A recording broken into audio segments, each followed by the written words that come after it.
Our body, soul, and spirit are not as separate as we sometimes like to think. What one part does directly impacts the others, because our Creator designed them to be quantumly entangled. They're woven together. They're one and the same. They're unified. For example, when you introduce something physical into the body, it will also affect the emotions and thoughts of your soul and the energy of your spirit. Most people don't take into consideration the benefit or harm they are doing to their whole being. When they are physically sick or hurt, they think, something's wrong with my body, so I need to do something or take something to fix it. They're so focused on the body that they don't consider the impact upon their soul or spirit when making decisions on how to remove their physical pain or discomfort. Whether negative or positive, it's an effector. It's an influencer. It's a trade that has a consequence on the whole being, not just the one part. So people need to stop and think. They need to consider the ramifications of their input choices. Medicine, food, entertainment, relationships. They need to ask the question, what is it doing to my whole being? I don't just consider what it's doing to improve my physical body. I assess what it's doing to the whole of my being, the person who I am. Again, most people don't consider this. I think this issue has its roots in the modern materialistic culture. Over the past century, a silent disassociation has occurred between the spiritual and the physical, a tearing at the original fabric of mankind, the pulling apart of the whole being, whether by ignorance or by design, in order to keep us completely focused on the temporal, the physical, the materialistic. And in doing this, we obscure and confuse our identity as a species by segregating, alienating, diminishing, and abdicating the soul component. And we continue to ignore the root core of our trouble, to our detriment, not realizing that the maladies of our soul are having deep negative effects upon our body. Instead of dealing with them as the source of our physical ailments, we continue to reach for external sources to fix the physical symptoms.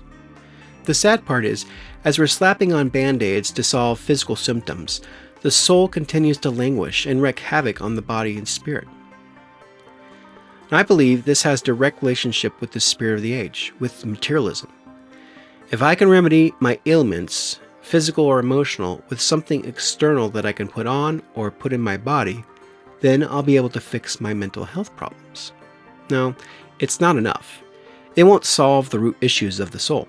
Over time, the benefit that these external sources provide to mask the real problem will fade and weaken, which will require new and stronger sources. But in the end, it's a repetitive cycle which creates more confusion, more polarity, more internal division, and really more angst between our body, soul, and spirit. I had this experience with my kids one evening over dinner.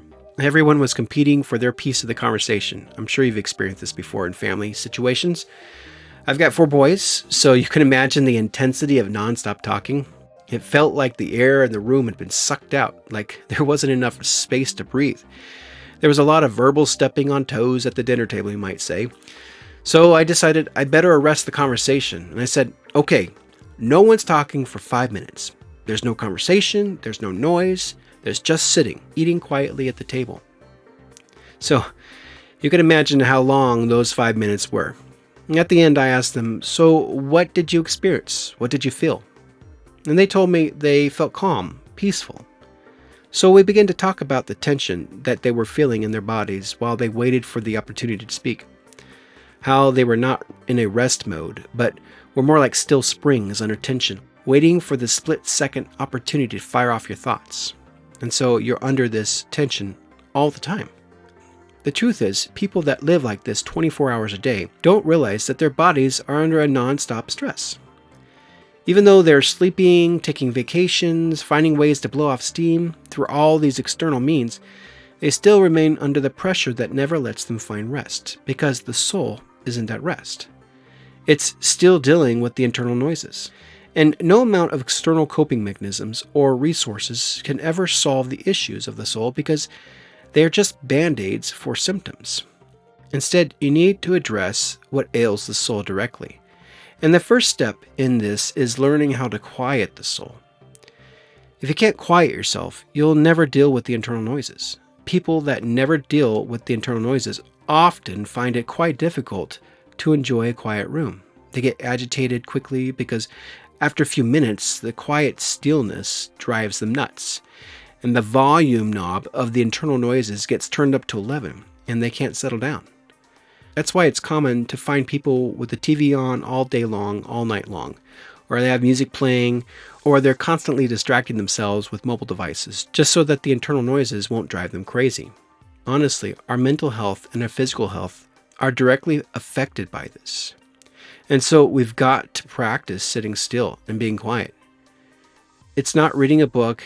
It's no quiet activity with your body or with your mouth. It's just sitting still. And it's work enough, really, just calming the thoughts of your mind so that you can relieve the pressure that your body is under. Now, this really is more difficult than people realize. But once you push through the initial threshold of the challenge and enter a quieter state for your soul, you're able to start down the road towards apprehending divine health for the whole being. This is something that I have been learning over the course of many years. And true rest, true shalom, is really the restoration of the whole being. To really access divine health, we must understand how the body, soul, and spirit relate to one another. Be conscious of the effects of our decisions upon each part, and learn to live as a whole being, just as our Creator designed us to be.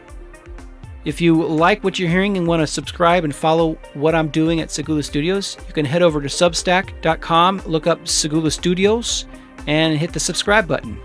I'm also on X, Telegram, and YouTube, and you can check me out on Discord as well. Until next time, keep pursuing the you He designed you to be.